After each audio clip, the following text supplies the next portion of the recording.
Dear students, इस video में मैं आपके लिए प्रैक्टिस के लिए कुछ न्यूमेरिकल डाल रहा हूँ। आप उनको सोल्व कीजिए और जो प्रॉब्लम आए उसको कमेंट बॉक्स में लिख दीजिए। कोशिश करूँगा आपकी वो प्रॉब्लम दूर हो जाए। तो शुरू करते हैं। पहला जो न्यूमेरिकल है, एक कण विराम अवस्था से गति प्रारंभ करता है। विराम अवस्था यानी कि इनिशियल वेलोसिटी अर्थात प्रारंभिक वेग 0। तो यानी कि प्रारंभिक वेग वो 0 से चलना प्रारंभ करता है। यदि 5वें सेकंड में कण द्वारा चलित दूरी 9 मीटर है तो कण का त्वरण ज्ञात कीजिए। तो यहाँ पे कौन सा फार्मूला लगेगा? टीवीए सेकंड, यानी कि nवें सेकंड में चली गई दूरी। तो क्या सूत्र है? S N is equal to u plus half a into 2n minus 1। तो वहाँ n जो है वो 5वां सेकंड दे रखा है और चली गई दूरी 9 सेकंड मीटर दे रखी है और प्रारंभिक वेग 0। तो यहाँ से हम a निकाल सकते हैं। और जब a आ जाएगा तो पूछ रहा 12वें सेकंड में चली गई दूरी, तो उसी फार्मूले को यूज करेंगे।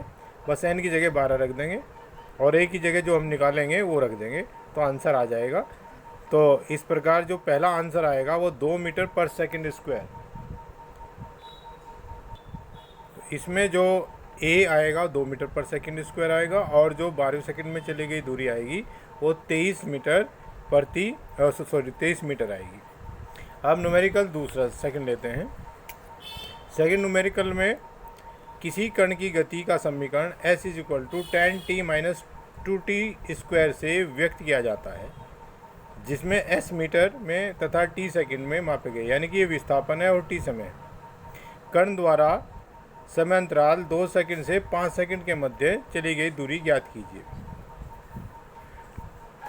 तो इसमें हम s को रिप्लेस t को रिप्लेस करना, एक बार 2 सेकंड दे रखा, एक बार 5, 2 से 5 सेकंड के बीच, यानी कि 5 सेकंड में चली गई दूरी में से 2 सेकंड में चली गई दूरी लेस कर दीजिए। तो 2 सेकंड से 5 सेकंड के मध्य चली गई दूरी हम ज्ञात कर लेंगे। इसमें डिफरेंशियल नहीं करना, सीधा लगाना है।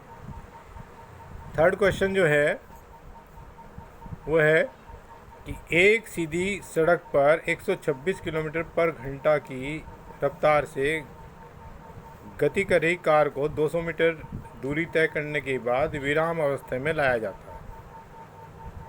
यानी कि ये एक समान स्पीड से चल रही थी पहले, कितनी 126 किलोमीटर पर घंटा। इसको कहीं में कन्वर्ट कर लेंगे, मीटर पर सेकंड में कन्वर्ट कर लेना। तो जब वो 200 मीटर दूरी तय कर ली, ठीक है, उसके बाद विराम में आ जाती है। यानी कि प्रारंभिक वेग तो दे रखा है 126 किलोमीटर पर घंटा, जिसको आप मीटर पर सेकंड में बदल लेंगे, और दूरी दे रखी s इक्वल टू 200 मीटर। और 200 मीटर चलने के बाद ब्रेक लगाने शुरू हुए यहाँ से, तो 200 मीटर चलने के बाद वो रुक गई, क्योंकि एकदम तो नहीं रुकती, थोड़ा आगे जाके रुकेगी। तो v इक्वल टू ले लेंगे 0, है ना। तो क्योंकि ब्रेक लगा रहे हैं तो जो त्वरण होता है ना वो मंदन, उसको बोलते हैं मंदन, ठीक है। तो मंदन हमें यानी कि a का मान ज्ञात करना है, नेगेटिव उसमें। तो काउंट कर लेंगे इसको, गति की समीकरण लगाएंगे।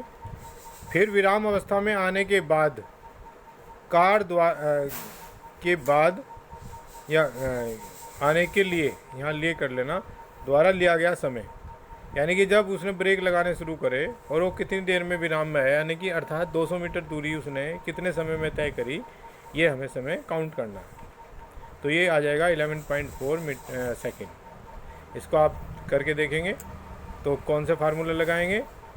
इसमें आप लगा लेंगे v square is equal to u square minus 2as।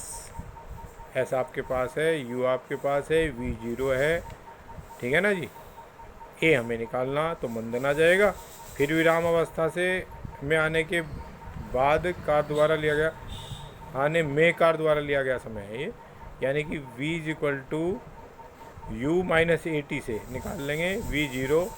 u की वैल्यू हमें पता है, a की वैल्यू हमारे यहाँ से आ गई और t निकाल लिया जाएगा। अब फोर्थ क्वेश्चन है इसमें कि किसी बहुमंजिला भवन की ऊपरी छत से कोई गेंद 20 मीटर प्रति सेकंड के वेग से ऊपर की ओर ऊर्ध्वाधर दिशा में फेंकी जाती है। यानी कि हम भवन के ऊपर खड़े, सबसे ऊपर वाली मंजिल पर, उसकी छत पर, और 20 मीटर प्रति सेकंड के वेग से ऊपर हम गेंद फेंक रहे, उससे भी ऊपर। तो जिस बिंदु से गेंद फेंकी गई है धरती से, उसकी ऊंचाई 25 मीटर है, यानी कि जो छत है भवन की वो कितनी ऊंची है, 25 मीटर। तो हमें क्या क्या याद करना, गेंद कितनी ऊपर जाएगी, यानी कि छत से कितना और ऊपर जाएगी। तो प्रारंभिक वेग ले लेंगे u, a के स्थान पर g रख देंगे -g, ऊपर की ओर फेंकी जा रही है, और अंतिम वेग ले लेंगे v, 0 पर जाके रुक जाएगा। तो वहाँ से हम ऊपर की ऊंचाई ज्ञात कर लेंगे, h कितनी आई, ठीक है ना। वो आ जाएगी हमारी, जैसे आंसर दे रखा 20 मीटर आ जाएगी, ठीक है ना जी। फिर कह रहा गेंद धरती से टकराने से पहले कितना समय लेगी। अब वापिस आएगी गेंद कितनी ऊंचाई से, छत से 20 मीटर, तो ज़मीन से कितनी हो जाएगी, 45 मीटर। तो 45 मीटर पर वो कहाँ से गिरेगी, u = 0, क्योंकि प्रारंभिक वेग तो ऊपर जाके रुक गई, रुकी हुई वापस चलेगी वो। तो यानी कि 45 मीटर वो पृथ्वी की ओर गिरती हुई कितने समय में तय करेगी, ठीक है। तो यहाँ पर हम ले लेंगे h = तो 45 हो गया, हमें t काउंट करना है, और u = 0, ठीक है। g = 10 मीटर पर सेकंड ले रखा है, यहाँ पे g का मान 10 दे रखा, तो 10 लेंगे प्लस वाला, और t हमें काउंट करना है। तो u तो 0 हो गया, तो h फार्मूला लगा देंगे, h = ut + ½ gt², u 0 रख देंगे इसमें, h को 25 + 20, तो ज़मीन से कितना ऊपर गई गेंद, 45 मीटर। तो 45 मीटर गिरने में वो कितना समय लेगी, तो आंसर आ जाएगा 5 सेकेंड। इसी प्रकार अपनी आप पाठ्य पुस्तक से न्यूमेरिकल कर सकते हैं, और बढ़िया प्रैक्टिस करेंगे तो आपकी नॉलेज बढ़ेगी, ज्ञान बढ़ेगा, और एग्ज़ाम में आपको, और कंपटीशन के एग्ज़ाम में आपको अच्छे मार्क्स प्राप्त हो सकते हैं। धन्यवाद, आप करें।